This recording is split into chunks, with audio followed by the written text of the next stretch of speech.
지난 금요일에 하나님께서 사랑하시는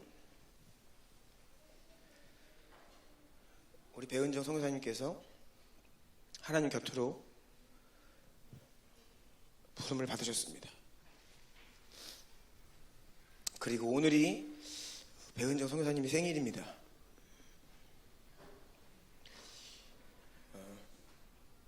그동안 우리 주나님께 성도님들 함께 믿음으로 기도해 주시고 또 많은 분들이 이 재정으로 함께 해주셔서 지영근 선교사님 가정에게 큰 힘이 되었습니다. 선교사님께서 지난 1년 동안 저를 만나실 때마다 우리 주나님교회 성도님들에게 정말 감사하다는 말씀을 항상 하셨습니다. 그래서 오늘까지 조문하실 수 있고요. 내일 아침에 발인해서 수원 승화장에서 사장을 하고 파주 오살리 기도원으로 모시게 됩니다. 지영근 선교사님과 이번 장례 기간 동안에 좀 대화할 시간들이 많이 있었습니다. 어제 그런 말씀을 입관식 하고 그런 말씀 하시더라고요. 요르단에서 지난 거의 10년 가까이 선교사도 훈련하고 그 땅에 대한 하나님의 마음들을 계속해서 이 젊은 청년 선교사들에게 심어주고 그러면서 늘 하셨던 말씀이 우리 안에도 주님께 생명을 드리는 순교의 피가 뿌려져야 비로소 열매를 얻을 수 있다. 그런 말씀을 오래전부터 해오셨는데 그 첫 열매가 어제 와서 보니까 자기 아내가 그 첫 열매였다라는 고백을 하셨습니다. 배은정 선교사님은 끝까지 믿음을 지키심으로 주님께서 영광을 받으셨습니다. 병원에서도 절대 평강 가운데 거하시면서 주변의 환자들이 배 선교사님을 보면서 자신들에게는 없는 평강이 배은정 선교사님에게 있는 그것을 보면서 어떻게 그렇게 평안할 수가 있습니까? 그 평안의 이유를 묻는 자들에게 복음을 전하시면서 전도자의 사명을 주님 부르시는 그 순간까지 감당하셨습니다. 저는 이 엄마를 잃은 어린 두 아이 에덴이와 예나를 볼 때에 그리고 이 두 아이가 엄마 잃은 슬픔이 뭔지를 몰라요 아직. 그리고 사랑하는 아내를 너무 일찍 하나님께로 보낸 남편 지 선교사님 그리고 눈물을 흘리는 수많은 POG 가족들을 보면서 이 배 선교사님의 이 죽음이 하나님의 계획이다, 하나님의 뜻이다, 저는 그것을 믿지 않습니다. 여러분, 우리가 하나님의 뜻과 계획을 말할 때에 매우 신중해야 합니다. 잘못하면 이 땅에서 벌어지는 하나님 본래 의도하지 않으시고 계획하지 않으신 악한 일들까지 하나님의 뜻이고 계획이다라고 이야기를 하면서 너무나 많은 사람들이 그 이유와 책임을 하나님께 돌리고 있기 때문입니다. 무신론자들, 안티 기독교인들을 찾아보면서 대화 한번 해보세요. 처음 하는 말이 뭐예요? 하나님이 살아계시면 왜 이 땅에 이런 일이 있어요? 이렇게 나옵니다. 그것은 하나님의 계획이 아니었고 이 땅의 모든 눈물과 아픔은 하나님의 계획이 아닙니다. 여러분, 이 땅에서 벌어지는 모든 일들이 다 하나님의 계획이 아닙니다. 속지 마십시오. 아담과 하와가 선과 악을 알게 하는 나무의 열매를 따먹은 것은 하나님의 계획이 아닙니다. 결코 그렇지 않습니다. 하나님의 계획과 뜻은 동기도 선하고 과정도 선하고 결과도 선한 것이 하나님의 완전하신 계획인 줄로 믿습니다. 이런 측면에서 우리 사랑하는 배 선교사님의 죽음을 우리는 다 이해할 수는 없지만 감히 저는 선교사님의 죽음 앞에 이것이 하나님의 계획이었다라고 말하지 않습니다. 다만 우리가 죄로 인하여 타락한 이 세상을 살면서 여전히 질병과 죽음으로부터 자유할 수 없는 우리 육신의 한계와 치열하게 싸워야 했고 또 암이라고 하는 병마의 공격 가운데에서 함께 믿음으로 싸웠던 이 모든 과정과 시간들 가운데 하나님의 섭리, 결국 합력하여 선을 이루시고 결국은 우리에게 약속을 주시며 승리케 하시는 그 하나님, 선하신 하나님을 믿음으로 고백하기를 원합니다. 아멘. 꽃다운 나이에 하나님의 나라를 위해 자기의 생명까지도 드렸던 배은정 선교사님, 선교사님의 소망은 빨리 건강을 회복해서 당장이라도 요르단으로 다시 가고 싶어 하셨습니다. 지영근 선교사님도 만날 때마다 하나님이 우리 안에 기적적으로 빨리 치유해 주셔서 올해 안에 요르단으로 다시 가야 됩니다. 항상 그렇게 말씀을 하셨어요. 주님께서 우리 배은정 선교사님의 믿음과 또 그 값진 생명을 받으사 우리 POG 공동체 안에, 그리고 중동과 북아프리카 땅에 생명의 열매를 허락하실 것을 믿습니다. 여러분 계속 그렇게 믿음으로 선포해 주시고, 계속 이 가정을 위해 우리 이 POG 공동체가 하나님께 받은 이 선교의 사명을 위해 계속 믿음으로 한마음으로 달려가 주시기를 부탁드리겠습니다. 아멘. 오늘은 어린이 주일입니다. 그래서 메시지 후에 우리 유아 세례식이 있고요. 또 어린 아이들의 어머니들께서 특별한 순서를 준비하셨습니다. 그리고 다음 세대들을 축복하는 시간을 이어서 가지려고 합니다. 오늘 메시지 먼저 나누겠습니다. 오늘 엔타임 처치 13번째 시간, 성령께서 교회들에게 하시는 음성 4번째 메시지입니다. 제목을 다 같이 한번 읽어볼까요? 시작. 죄의 문제를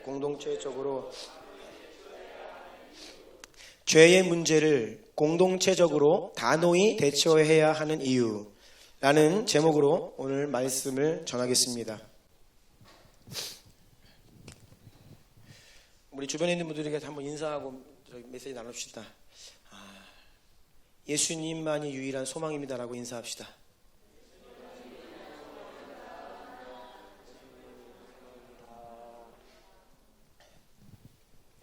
예수님만이 유일한 소망이시고, 천국 소망, 부활 생명 소망. 아멘. 그거 없으면 이 땅 위의 인생이 결국은 다 무가치하고, 그것만이 우리의 유일한 소망인 줄로 믿습니다. 오늘은 두아디라 교회를 향해 성령께서 말씀하시는 음성입니다. 지난주 제목이 철저하고 단호하게 자금 타협도 용납하지 않는 교회가 이기는 교회입니다 라는 제목으로 말씀을 전했는데요. 오늘 메시지는 지난주 메시지와 이어지는 내용입니다. 좀 더 심화된 메시지라고 보시면 됩니다. 두아디라 교회의 상황에 대해서 먼저 살펴보아야겠습니다. 두아디라는 당시 정치적, 문화적으로 상당히 소외된 도시였습니다. 로마의 속국들 가운데 정치적, 문화적으로 이렇게 스포트라이트를 받는 도시들이 있습니다. 황제의 주목을 받고 로마의 주목을 받으면 많은 경제적인 유익을 누리고 그 도시에 사는 사람들은 많은 혜택을 누리게 되어 있습니다. 그런데 두아디라는 정치적, 문화적으로 상당히 소외된 도시였어요. 그래서 이 도시 사람들이 이 소외된 우리가 먹고 살기 위해서 어떻게 해야 되느냐, 그래서 자신들의 정체성을 오래전부터 어디에서 찾았느냐, 바로 사업, 비즈니스입니다. 그래서 이 두아디라는 각종 기술들이 특화된 도시입니다. 직공들, 가공 판매하는 일들, 직물, 염색, 가죽, 만들고 가공하고 이 기술들이 아주 뛰어나게 발달해 있는 도시가 바로 두아디라였습니다. 그리고 각각의 업종마다 동업조합, 이 동맹들이 아주 체계적으로 조직적으로 잘 구성되어 있었죠. 그래서 정치적, 문화적으로 다소 소외되어 있던 그들이 이러한 탁월한 기술력과 비즈니스를 가지고 다른 도시들과 경쟁해서 나아가는 그런 도시가 두아디라였습니다. 두아디라에 사는 사람들은 당연히 이 생활력이 강하고 아주 끈질기게 일을 하고 또 그 탁월한 기술을 가지고 비즈니스를 잘하는 그런 사람들이었다라고 보시면 됩니다. 사도행전 16장에 사도 바울이 빌립보라고 하는 유럽의 도시로 갑니다. 그런데 거기에서 이 빌립보 교회의 첫 성도가 되는 한 여인을 만나는데 그 여인의 이름이 루디아지요. 빌립보에서 만난 루디아. 그런데 루디아가 어디 출신이냐? 두아디라 출신이에요. 성경 그 사도행전에는 자색 옥감 장사라고 기록되어 있는데 이게 비단, 고급 비단 원단을 잘 가공을 해서 그래서 이 루디아가 두아디라에서 생산하는 이 물건들을 가지고 유럽으로 건너가서 무역을 하는 비즈니스를 하는 사람이었던 거예요. 그러니까 그래서 이 루디아가 사도 바울의 큰 후원자가 되었고 빌립보 교회를 세우는데 이 루디아의 거처에서부터 빌립보 교회가 시작되었다라고 보고 있죠. 모쪼록 이 두아디라에 잘 형성되어 있던 이 비즈니스 조합들은 각기 자기들의 수호신을 가지고 있었고 그들은 주기적으로 종교 제사 의식의 일환으로 축제를 벌입니다. 자주. 여기에서 우상에게 자신들이 제사하고 우상들에게 그것을 바치고 또 차려진 음식들을 함께 축제를 벌이면서 먹고 마시고 또 지난주에 말씀드린 것처럼 그 가운데에서 음란한 행위들이 동반되고 그렇게 하면서 이들이 연대의식을 확인하고 견고히 하면서 도시가 살아남고 가정이 살아남는 그리고 비즈니스를 지탱시키는 이것이 이 두아디라라고 하는 도시의 이 기반이었다는 거예요. 그래서 만약 이 두아디라 성도들 가운데 비즈니스를 하는데 내가 신앙적인 이유로 이러한 우상 숭배하는 자리에 가지 않겠다라고 결단을 하는 그 순간 그는 이 동업자 그룹들에서 탈퇴되는 결과를 낳았고 사회생활이 매우 힘들었고 동시에 자연스럽게 경제적인 어려움이 따라왔기 때문에 그에 딸린 모든 가족 구성원들이 극심한 경제적인 고통을 받아야만 하는 것이 두아디라 교회 성도들의 상황이었습니다. 사실 지금 말씀드리는 것은 계속 반복되는 것입니다. 초대교회 당시에는 거의 대부분의 도시들이 다 이러한 상황이었는데 두아디라는 특별히 더 그러했다라는 것이죠. 자, 이러한 매우 어려운 객관적인 환경에 있던 두아디라 교회의 영적인 상황은 어떠했을까요? 주님께서 뭐라고 말씀하시는지 오늘 본문 19절, 2장 19절을 한번 같이 읽겠습니다. 오늘 본문은 안 읽었나요, 제가? 네. 설교를 한참 하고 있는데 본문을 안 읽었네요. 늦었지만 읽겠습니다. 네. 본문을 안 읽었네요. 죄송합니다. 한번 띄워주시고요. 제가 쭉 읽어드리겠습니다. 요한계시록 2장 18절로 29절입니다.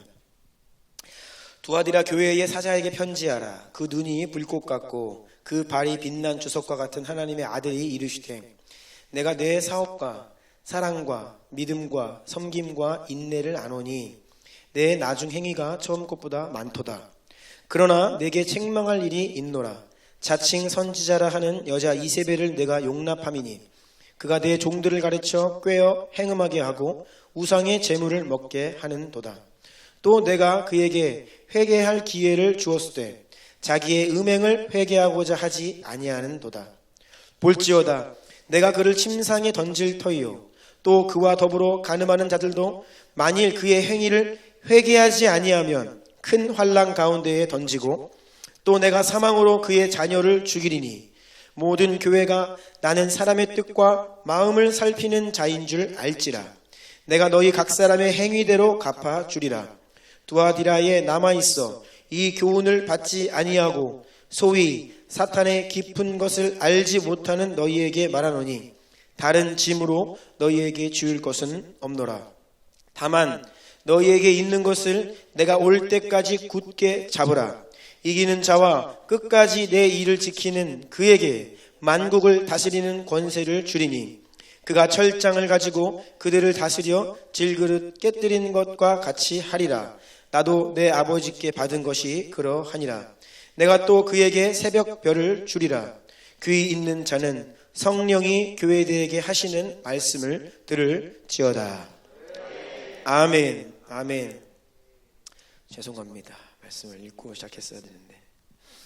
자, 그래서 객관적인 두아디라 교회의 상황을 말씀드렸고요. 영적인 상황에 대해서 봅니다. 예수님께서 뭐라고 말씀하십니까? 19절 다시 한번 읽어볼까요? 19절 시작. 내가 내 사업과 사랑과 믿음과 섬김과 인내를 아노니 내 나중 행위가 처음 것보다 많도다. 아멘. 아멘. 이 예수님의 말씀을 보면 이 두아디라 교회의 영적인 상황은 에베소 교회와 정반대입니다. 에베소 교회를 기억하실까요? 에베소 교회는 겉으로는 많은 행위가 있었죠. 많은 수고, 인내 많이 있는데 문제는 무엇이었냐? 처음 사랑을 버렸다. 그래서 처음 행위까지도 다 잃어버린 교회다라는 책망을 받았습니다. 그런데 지금 읽은 말씀처럼 두아디라 교회는 주님께서 인정하시는 사랑이 있는 교회였어요. 그 사랑 위에 사업을 하고 믿음이 가지고 섬기고 인내하는 열매를 맺던 교회였습니다. 그리고 오히려 나중 행위가 처음 것보다 많다라고 주님께서 인정하셨지요. 이것은 주님을 향한 사랑 또한 계속 커져가던 교회였다라는 말씀이십니다. 그런데 이런 두아디라 교회에도 주님께서 책망할 일이 있다고 말씀하시는 거예요. 이어지는 20절 볼까요?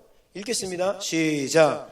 그러나 내게 책망할 일이 있노라. 자칭 선지자라 하는 여자 이세벨을 내가 용납함이 그가 내 종들을 가르쳐 깨어 행음하게 하고 우상의 재물을 먹게 하는도다. 아멘. 책망을 받는 내용도 보면 에베소 교회와 정반대예요. 에베소 교회는 악한 자들을 용납하지 아니하는 교회였어요. 자칭 사도라 하지만 아닌 자들을 시험하여서 그들의 거짓됨을 낱낱이 밝혀내고 드러내고 그런 사람들을 정죄하고 교회에서 내쫓던 교회가 에베소 교회였습니다. 그런데 두아디라 교회는 자칭 선지자라 하는 여자 이세벨, 거짓 선지자지요. 교회 안에서 활동하고 있습니다. 여자 이세벨을 용납했어요. 아주 간단히 진단을 내리자면 에베소 교회는 교리와 신학, 진리에 탁월한 교회입니다. 그래서 죄와 잘못들, 잘못된 가르침 아주 딱딱 분별하고 단호하게 교회에서 내쳐냈어요. 그런데 그 교회에는 사랑이 없는 거예요. 사랑은 없는데 지식은 매우 날카로워서 이단들은 잘 분별해요. 반대로 두아디라는 사랑이 있고 아름다운 열매도 풍성한데 이 교리와 신학, 지식에 있어서는 다소 느슨한 겁니다. 사랑이라고 하는 이름으로 교회 안에 많은 죄악들을 단호하게 대처하지 못하는 거예요. 또 거짓된 가르침과 죄악을 퍼뜨리는 자들을 제대로 징계하지 못했던 것입니다. 사랑은 많은데 주님을 향한 사랑도 있고 당연히 성도들 서로 간의 사랑이 얼마나 풍성했겠어요. 그러니까 이 사랑 가운데에서 용납을 해버리는 겁니다. 이렇게 이 땅 위의 교회들은 자꾸 이 공의와 사랑이 완전체이신 하나님의 속성 가운데에서 어느 한쪽으로 치우치는 경우를 많이 보는 거예요. 공의 쪽으로 진리 쪽으로 가면 또 사랑이 식어버리고 아카데믹하게 머리만 지식은 늘어나는데 머리가 차갑죠. 때로는 뜨겁게 영혼을 사랑하고 품는데 다 그냥 받아주는 거예요. 이세벨이 등장합니다. 여러분 이세벨에 대해서 좀 말씀을 드리려고 합니다. 이세벨은 원래 구약 이스라엘 역사에 등장하는 아주 악명 높은 여인이었습니다. 당시에 두로와 시돈이라고 하는 이웃 나라에 제사장이면서 동시에 왕이었던 엣발, 두로와 시돈, 페니키아입니다. 무역을 하는 도시였기 때문에 매우 경제적으로 부유하던 나라입니다. 거기에 왕이었던 엣발의 딸이 이세벨이에요. 매우 번창한 도시니까 북이스라엘 왕이 당시 오므리였습니다. 오므리, 이름이 좀 오므리. 오므리 왕이 잘 사는 두로와 시돈이랑 잘 지내고 싶은 거예요. 왜? 경제적으로 이득도 얻고 그들이 가지고 있는 많은 것들 혜택을 누리고 싶은 거예요. 그래서 이 북이스라엘 왕 오므리가 두로와 시돈과 동맹 관계를 맺기 위해서 그 두로 시돈 왕 엣발의 딸 이세벨을 며느리로 맞아들이는 것입니다. 그래서 자기 아들 아합과 이 이세벨을 정략 결혼을 시켜요. 그런데 이 이세벨이 아주 무시무시한 여인입니다. 그냥 혼자 시집만 오는 게 아닙니다. 그녀는 매우 강하고 오만한 성격의 사람이었어요. 고집이 세고 자기 주장이 강했습니다. 이스라엘에 시집을 오는데 자기 몸만 온 게 아니에요. 그리고 혼자 와서 혼자 원래 섬기던 바알신을 혼자 섬기는 수준의 삶을 살던 사람이 아닙니다. 이세벨은 강력한 영향력을 가지고 있었습니다. 자기가 섬기던 바알신을 통째로 북이스라엘 한복판 사마리아의 중심에 가지고 들어옵니다. 그래서 사마리아 북이스라엘 수도인데 거기에 바알 신전이 건축되고 그 바알 제단을 세우고 그 안에 아세라 신상까지 세우고 아합 왕이 그 바알 신당에 들어가서 아세라 그 우상에게 제사 지내는 이 일들을 다 추진해서 실제가 되게 만든 사람이 이세벨이에요. 아주 강력한 영향력을 행사했습니다. 뿐만 아니라 바알과 아세라 선지자 850명을 누가 길렀습니까? 이세벨이 기른 겁니다. 여러분, 선지자가 850명이다. 상상해 보십시오. 선지자가 잘 훈련되고 체계적으로 양육된 선지자가 850명이면 그러면 일반적으로 바알을 우상 숭배하던 일반 이 사람들은 부지기수였다는 뜻입니다. 우리로 이야기하면 잘 훈련되고 신학 교육을 받고 목사 안수 받은 훌륭한 목회자가 850명이 배출되었다. 그러면요, 이건 어마어마한 영향력이라고 볼 수 있죠. 그래서 이 이세벨은 자기만 바알을 섬기는 것이 아니라 아예 이스라엘을 북이스라엘 나라 전체를 통째로 바알 섬기는 나라로 만들려고 했던 사람입니다. 하나님께서 이 구약 시대에 가장 강력했던 선지자 엘리야 선지자인데 왜 하나님이 가장 강력한 선지자를 일으키셔서 사용하신 시대가 이세벨의 시대와 맞물리는가? 이게 바로 이 당시에 어마어마한 파워게임이 일어난 거예요. 영적 파워게임이. 엘리야는 하나님의 큰 능력과 기적에 힘입어 바알과 아세라 선지자 850명을 모두 제거합니다. 잘 아시잖아요. 850대 1로 영적 대결을 해서 850명을 다 제거합니다. 그런데 이세벨이 여기에서 주눅들지 않아요. 오히려 그런 엘리야를 잡아 죽이려 합니다. 그래서 엘리야가 어떻게 됩니까? 벌벌 떨면서 제정신이 아니에요. 도망갑니다. 그리고 하나님 죽고 싶습니다. 이렇게 이야기를 하게 돼요. 엘리야가 바알과 아세라 선지자 850명 앞에서도 무너지지 않은 사람이에요. 여러분, 850명 앞에서도 무너지지 않은 사람입니다. 당당했어요. 믿음으로 하나님께 간구하고 자신이 있었습니다. 큰 승리를 거두었죠. 그런데 어떻게 한 여인 앞에서 그렇게 벌벌 떨면서 도망갔냐? 그만큼 이 이세벨이라고 하는 여인이 얼마나 막강한 파괴력을 가지고 있었는지를 우리가 짐작해 볼 수 있습니다. 그리고 이세벨은 남편 아합 왕 뿐만 아닙니다. 이 아합 왕이 죽는데 그 이후에도 15년 가까이를 거의 북이스라엘의 실제적인 왕이었습니다. 그 아들이 아시아가 아합 왕에 이어서 왕이 되는데 2년 통치하는데 그때에도 왕으로서 이세벨이 다 다스립니다. 나라를. 그 이후에 여호람이 12년 통치할 때 결국 여호람 죽을 때까지 이 이세벨이 왕 노릇합니다. 실제적으로 왕보다 더 큰 영향력을 가지고 북이스라엘을 완전히 난장판을 만들고 영적으로 황폐화시킨 장본인이 이세벨이에요. 결국 이세벨은 예후라고 하는 사람에 의해 죽임을 당합니다. 그런데 여러분, 한번 이세벨이 마지막에 어떻게 죽는지를 보세요. 이거 대단한 여인입니다. 자기 아들도 예후에 의해 죽어요. 소식을 듣습니다. 예후가 지금 자기를 잡으러 옵니다. 이미 다 군사력 다 장악했어요. 예후가.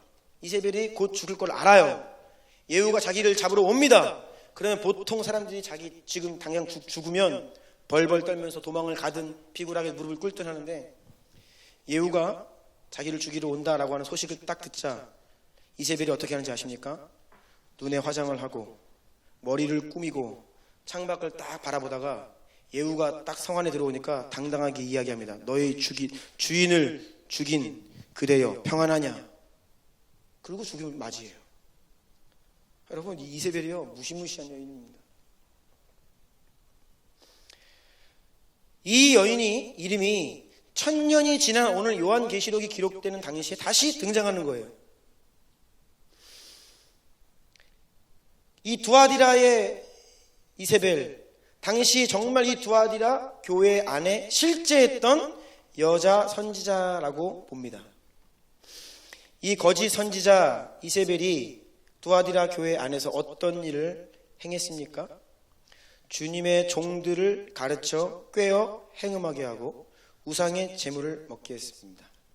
그러니까 지난주 버가모 교회 때 살펴본 것처럼 발람의 교훈, 니골라당의 교훈과 비슷하지요. 뭐예요? 우상의 제물을 먹게 하고 행음하게 했어요. 똑같은 일을 한 겁니다. 그런데 같은 죄를 범하도록 했지만 이 말씀을 좀 더 구체적으로 살펴보면 그 영향력이나 주님이 책망하는 그 내용도 조금 다르다는 것을 발견할 수 있어요. 버가모 교회, 지난주 버가모 교회의 경우에 주님이 뭐라고 책망하시냐면 발람의 교훈을 따르는 자들이 있다라고 책망을 하십니다.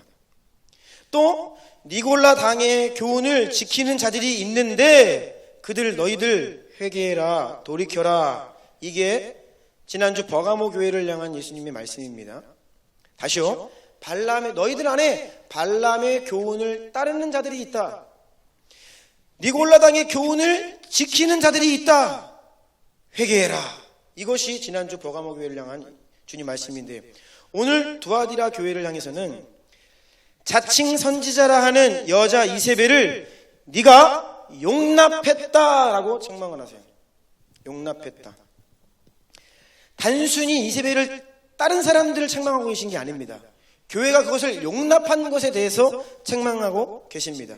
그러니까 버가모 교회는 몇몇 사람들이 발람의 교훈을 따랐지만 버가모 교회는 몇몇 사람들이 이세벨을 따른 수준이 아니었어요. 이것이 교회적으로 계속해서 방치되었고 용납되었고, 그리고 다시 말씀을 잘 보면 그가 내 종들을 꿰어 행음하게 하고 우상의 제물을 먹게 하는도다. 내 종들. 일부 무리가 이세벨에게 미혹당한 것이 아니라 두아디라 교회 내부에 상당한 영향력을 가지고 있었던 리더십들조차도 이 이세벨의 영향권 안에 들어가서 그를 추종하게 되었다는 거예요. 그러니까 이 영향력이 아시겠죠? 구약의 발람이 한 영향력과 이세벨이 한 영향력을 비교해 보시면 돼요. 발람은 뭐예요? 교회 공동체 밖에서 전략을 짜서 몇몇 사람들을 미혹해서 행음하게 했습니다. 그런데 이세벨은 그렇게 하지 않았어요. 어떻게 했어요?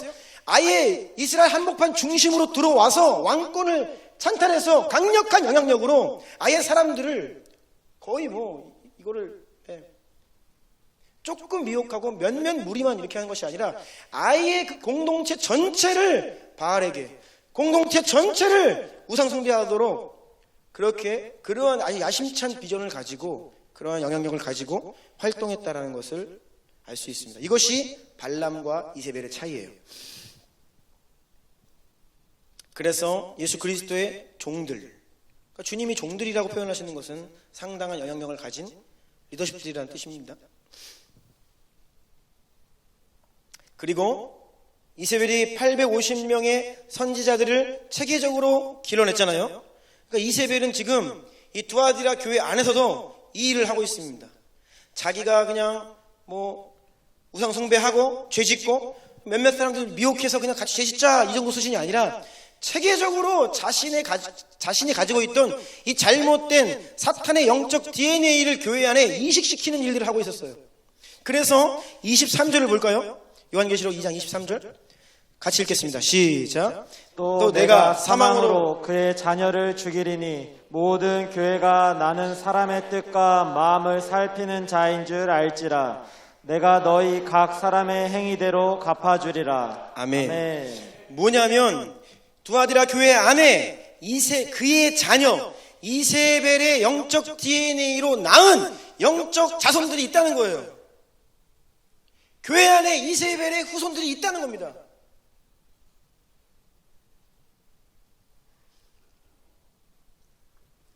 이세벨을 추종하는 자들이 그 영적 DNA를 가지고 교회 안에서 무리를 형성하고 있었고,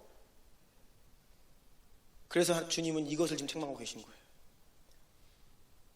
다시 정리를 하겠습니다. 버가모 교회는 전반적으로 충성된 교회였습니다. 지난주 안디바가 참혹하게 순교를 당하는 것을 목격하면서도 대부분의 성도들이 예수님을 부인하지 않았던 교회예요. 하지만 그 중에 일부가 발람과 니골라당의 교훈을 따랐습니다.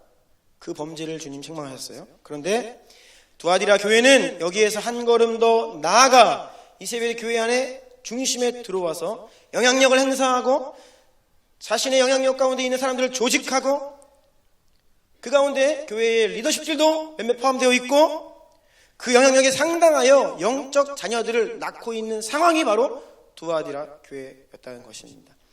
오늘 본문 20절과 21절 다시 읽겠습니다. 20절 21절 시작. 그러나 내게 책망할 일이 있노라. 자칭 선지자라 하는 여자 이세벨을 내가 용납함이니 그가 내 종들을 가르쳐 꾀어 행음하게 하고 우상의 재물을 먹게 하는도다. 또 내가 그에게 회개할 기회를 주었으되 자기의 음행을 회개하고자 하지 아니하는도다. 아멘. 네. 그래서 이세벨을 용납했다는 것, 그리고 주님은 그동안 회개할 기회를 많이 주었다는 것은 이세벨 당사자에게도 그렇고 공동체적으로 이 이세벨 문제를 처리할 수 있는 많은 기회를 주셨지만 이 교회가 그것을 용납하면서 처리를 하지 못한 거예요. 잘라내지 못한 것입니다.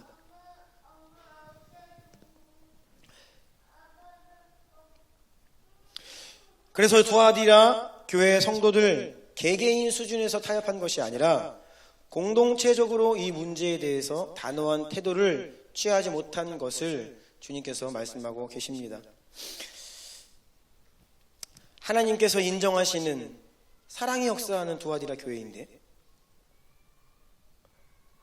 어쩌면 이 사랑 때문에 이 사랑이라고 하는 이름으로 죄악까지도 묵인하고 용납하는 실수를 저지른 것은 아닌가 이제 예상을 해보지요.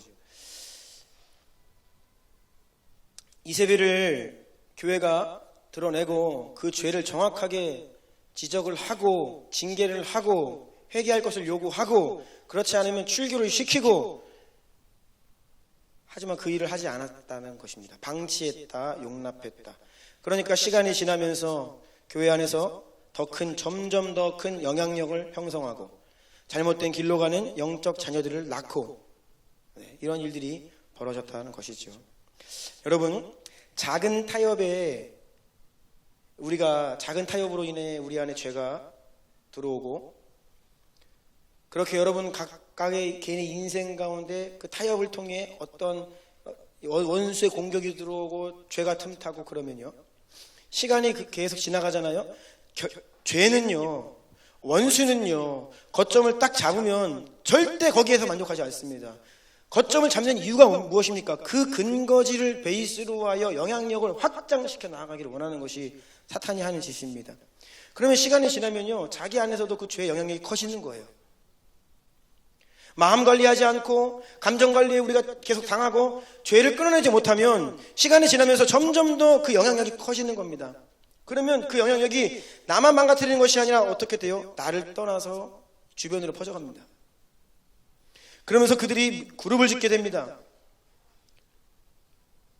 그럼 어떻게 돼요? 여러분, 각각의 인생을 향한 하나님의 뜻을 가로막고 또 주님 몸된 교회를, 공동체를 뒤흔드는 결과를 낳게 되는 것입니다.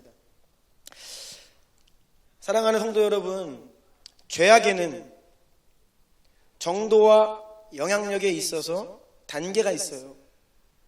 수준의 차이가 있습니다.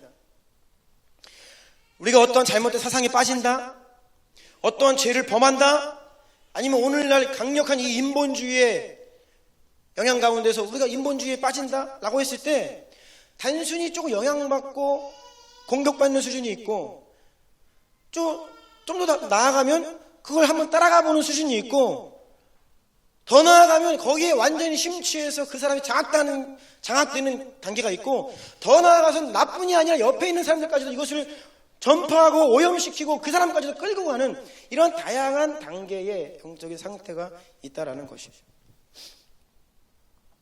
그런데 이것이 점점 더 강력해질수록 결국 그룹이 만들어지고 무리가 생깁니다. 그리고 영향력이 계속 확대돼요. 교회 안에서 큰 분쟁이 일어난다. 이것이 바로 이런 과정들입니다. 교회 안에서 맨 처음에 미미한 타협입니다. 미미한 죄악입니다. 어떤 미미한 잘못된 태도입니다. 어떤 인본주의입니다. 그런데 그것이 그 사람 안에서 점점 영향력이 커지고 그것을 따르는 추종하는 사람들이 무리를 이루다가 이 파워가 점점 커지면 나중에는 교회가 무시할 수 없을 정도의 교회의 분위기를 막 흔드는 거예요. 그리고 이제 주도권을 자기들이 가져가려고 합니다. 그래서 결국 어떻게 돼요? 교회의 질서와 권위에 도전한. 그러면 이거는 이제 교회는 완전히 반으로 갈려서 이제 싸우기 시작하는 거예요. 이것이 계속 단계적으로 일어난다는 거예요. 그래서 작은 타협, 단호하고 우리가 정말로 냉정하게 우리 자신을 마음을 다 다스리고 죄에 대해 당한 태도를 취할 뿐만 아니라 공동체적으로 이러한 영적인 긴장들이 있고 또한 나 자신을 서로가 계속 보호해주고 격려하며 사랑과 생명으로 성령으로 가는 이 일들을 계속 추구해야 하는데 반대로 육신의 일들과 죄의 일들과 타협하는 일들을 조금씩 용납하다 보면 이 일들이 교회 안에서 계속 확장되어 간다는 것이죠. 여러분, 그래서 우리는 가장 먼저 우리 가슴에 손을 한번 얹어볼까요? 우리 모두는 먼저 나 자신에게 철저해야 합니다. 아멘. 여러분, 철저하게 단호하게 작은 타협도 용납해서는 안 되겠습니다. 아멘. 여러분, 배성교사님이 하나님의 부르심을 받았는데 하나님 앞에 가면 주님께서 무엇을 기억하시겠어요? 하나님의 생명을 흘려보내고 복음을 흘려보내고 하나님의 마음과 사랑으로 영혼들에게 다가갔고 우리가 성령의 통로가 되어 하나님이 일하시는 통로가 된 것이 하나님 앞에 기억되는 것이죠. 반대로 우리가 내 육신대로 내 욕심대로 내 뜻대로 세상의 방식대로 내 죄악, 이것은요 전혀 무익한 일이고 하나님 앞에서 기억될 수가 없는 것입니다. 우리는 사랑하는 여러분들과 우리 모두는 오직 하늘로부터 받은 생명력만을 전달하는 통로 되기를 축복합니다. 어떠한 부정적인 영향력의 통로에도 우리 자신을 내어주지 않기를 축원합니다. 그래서 우리의 태도, 우리의 언어, 우리가 공동체 안에서 하는 말들, 이것을 우리가 늘 분별해야 됩니다. 이것이 과연 성령인가? 이것이 과연 성령인가? 과연 성령인가? 여러분, 이 땅 위에는요, 교회는요, 또 성도들 서로는요, 다 연약함이 있습니다. 완전하지가 않아요. 그런데 우리가 영혼들을 바라보고 서로를 성도들이 바라보고 또 교회를 바라볼 때에 실수하는 것이 있습니다. 이것을 잘 분별하셔야 돼요. 첫 번째, 죄의 문제가 있습니다. 이 죄의 문제는 용납하면 안 되는 거예요.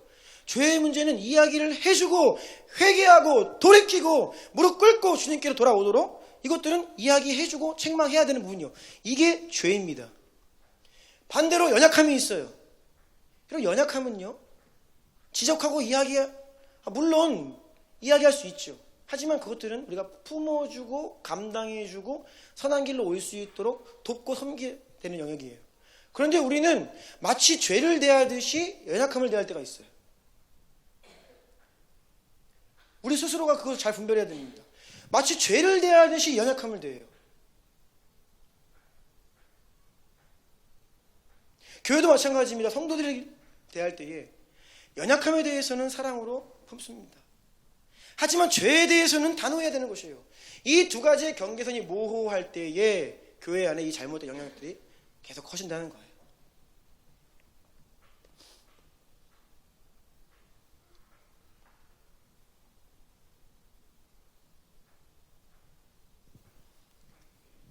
우리가 이 교회의 몸으로 부르심을 받았고 우리는 계속해서 이 7교회를 향해 말씀하시는 주님의 음성 앞에 참 에베소 교회를 볼 때에는 사랑이 불만 있으면 다 될 줄 알았는데, 그쵸?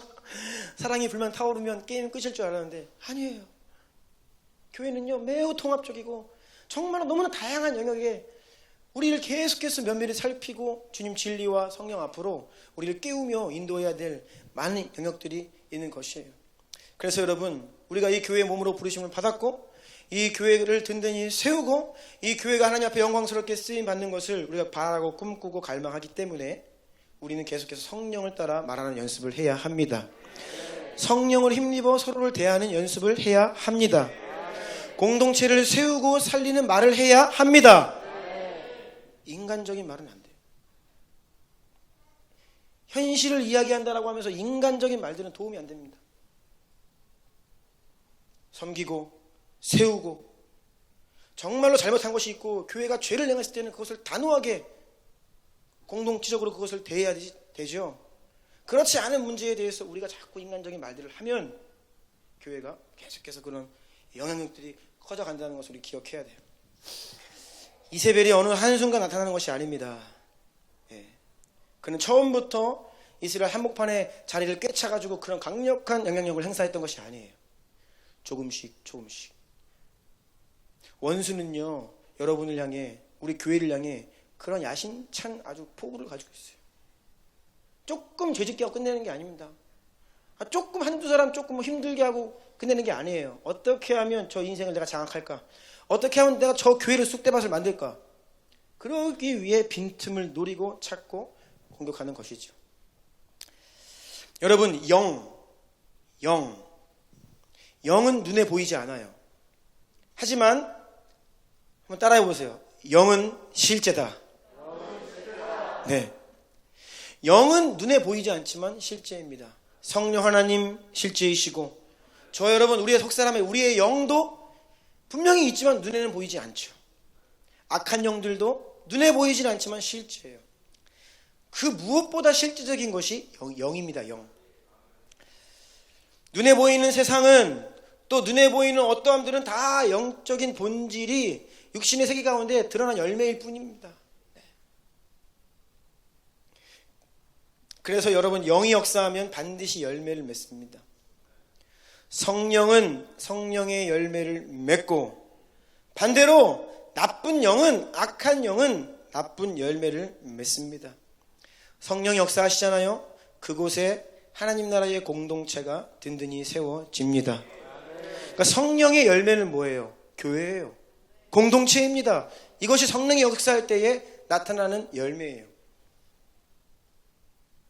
견고하고 영광스러운 교회의 열매를 보게 되는 것, 이것이 바로 성령께서 역사하실 때 일어나는 일인데요. 하지만 악한 영이 역사하면 어떤 일이 벌어집니까? 그 몸된 영광스러운 공동체 가운데 당짓는 무리가 생깁니다. 신앙생활을 오래 하신 분일수록 이것을 잘 이해하실 겁니다. 정말 한국교회는요 당짓고 무리짓고 싸우는데 너무나도 그런 아픔들이 많이 있어요. 어디를 가든지 텃세 부리는 사람들이 있고 견고한 진을 형성해서 자기들이 막 파당 이루고 교회에 막 분쟁 일으키고, 악한 영은 분열이기 때문에 공동체를 깨뜨리고 싸우고 분쟁하며 파당을 만들고 갈라져 나가는 무리들, 이것이 바로 이단의 영인 거예요. 오늘날 기독 청년들의 가치관을 살펴보면 세상에 있는 청년들과 크게 다르지 않다라는 통계가 나옵니다. 특별히 이세벨이 한 일이 뭐예요? 행음하게 하고 성적인 타락을 일으켰는데 교회 안에 기독 청년들의 가치관과 실생활을 보면 사실 교회 밖에 있는 불신 청년들과 크게 다르지 않다라는 것이 통계입니다. 이것이 우리 한국교회 현실이에요. 성적으로 극심하게 타락한 이 시대의 청년들, 교회 안의 청년들이 별반 다르지 않다라는 것입니다. 무엇이 문제입니까? 여러분, 이것이 오늘날의 교회 안에 들어와 있는 이세벨입니다. 이것을 교회들이 눈 감고 있습니다.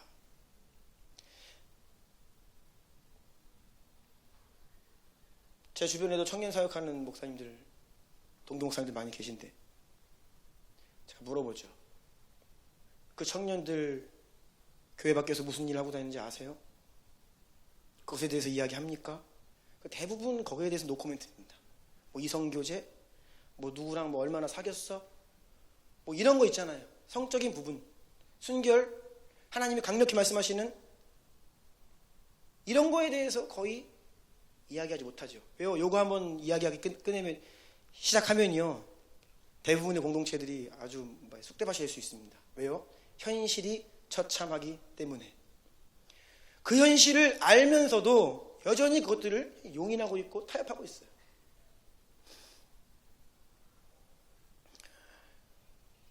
예수님께서 내가 그의 자녀들을 내가 심판하겠다. 교회 안에 이세벨의 자녀들이 있는 거예요.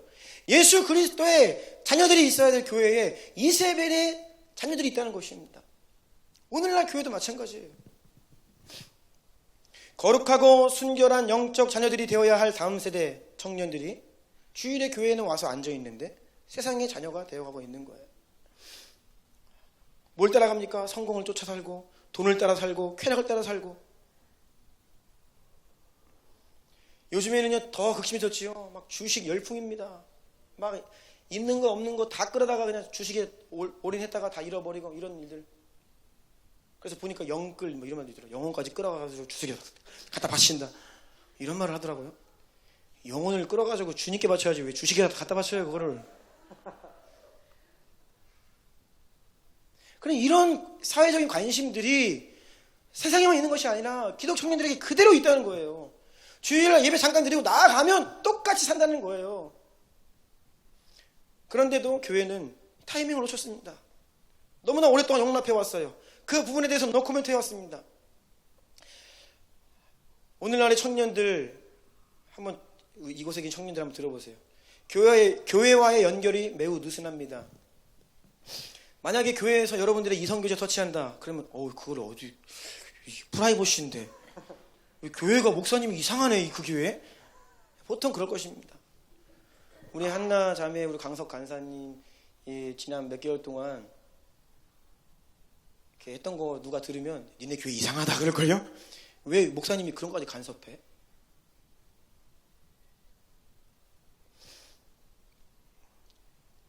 그런데 여러분 정말로 이 청년들이 강력한 이 성적인 유혹 가운데 무너지고 있는데 이거 지켜내려면 어떻게 해야 되죠? 이거 디테일하게 들어가서 멘토링 해주고 지도해주지 않으면 이거 뭐 젊은이들 감당해낼 재간 없습니다. 그런데 오늘날의 이 인본주의는 뭐예요? 그렇게 교회가 들어가려 하면 no touch, don't touch me. 그거는 교회 영역이 아닙니다. 제가 알아서 할게요. 만나고 헤어지고 결혼하는 것은 나의 소관. 이게 오늘 청년들의 특징이에요. 교회에서는 그냥 예수님 믿고 구원받는 거 이야기만 하면 되고 뭐 나머지는 다 알아서 하는 거고 이것이 오늘날의 현실이죠. 그러면 교회에 와서도 이야기 듣지 않고 가정에서 부모님 이야기 듣지 않고 누구 이야기 듣는 것입니까? 세상을 따라가는 것이죠. 그럼 어떻게 해야 됩니까? 이 타협과 용납이라는 것은요 뭐 하고 싶어서 그렇게 된 게 아니에요. 현실적으로 그냥 세상의 조류에 휩쓸려 가면 그냥 그렇게 되는 것입니다. 우리의 자녀들 오늘 어린이 주일인데 우리 주나님 청년들 우리 어린 아이들 이세벨에게 내어주어서는 안 됩니다. 내어줄 수 없습니다. 그러면 우리가 정말로 먼저 이 부모 세대가 하나님 뜨겁게 예배하고 오늘 종민 집사님 기도 인도해 주신 것처럼 맞아요.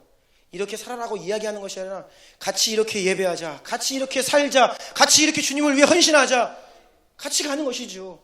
부모님들이 먼저 앞장서고 자녀들을 이끌다 보면 이 아이들이 장성하고 기력이 생기고 시간이 지나면 어느 순간부터인가 부모님들 마음을 감동시키고 같이 뛰는 자들이 되고 또 조금 지나면 이들이 앞서 나아가면서 부모님들을 끌어주고 공동체의 리더십들이 되어가는 것이에요.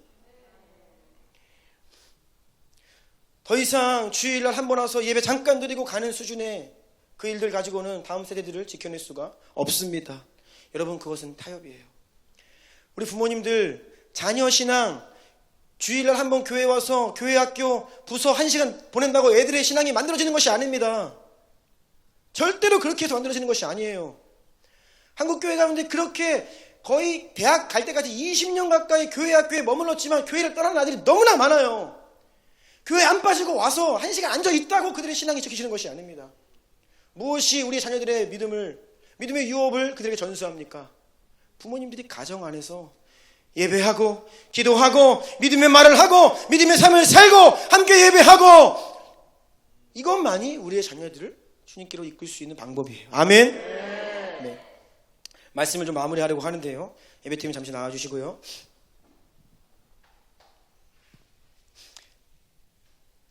왜 우리가 죄에 대해서 단호한 태도를 가져야 하고 또 이것이 성도 개개인 수준의 노력이 아니라 이 공동체적인 차원에서 우리가 이 죄에 대해 단호한 태도를 가져야 되냐면 우리의 원수 이세벨 때문에 그래요.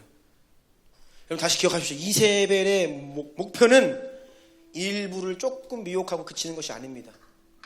북이스라엘의 수도 한복판을 깨차고 들어와서 왕권을 찬탈하고 왕위에 군림하면서 850명의 선지자들을 길러내고 완전히 통째로 잡아먹겠다. 이것이 이세벨이에요. 세상이 지금 그러한 기세로 젊은이들을 공격하고 있어요. 엄청난 공격입니다.